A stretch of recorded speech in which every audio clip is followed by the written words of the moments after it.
Top 3 anti-aging tips. Number 1, we should maintain our muscles. After the age of 30, naglo-lose po tayo ng 5% ng muscle at 10% ng strength every decade.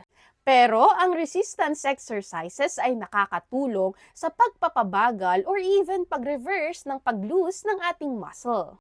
Ang resistance exercises po kasi ay nakakatulong din sa pag-preserve ng bone density and muscle mass na kailangan po natin habang tayo ay tumatanda. Aside from that, ang muscles din po kasi ay nakakatulong sa pag-regulate ng ating blood sugar levels after meals. Kaya mahalaga ang at least 10 minutes of brisk walking pagkatapos kumain. Ang mga halimbawa po ng resistance exercises ay katulad ng nasa picture.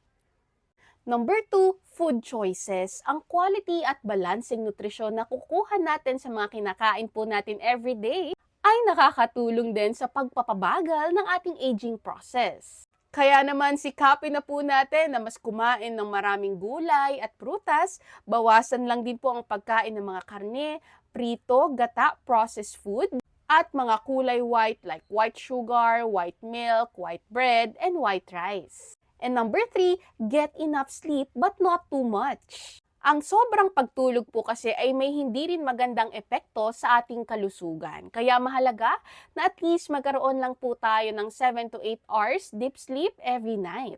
Isa sa paraan to maintain our age is by taking Revive Beauty Capsule.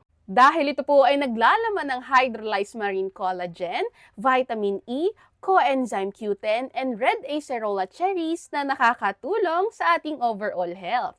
This is FDA approved at pwede po kayong mag-take nito once or twice a day after meals. At kung sasamahan pa po natin ito ng tamang diet and lifestyle, mas mabilis po nating makukuha ang benefits nito. Prevention is always better than cure. Stay healthy po!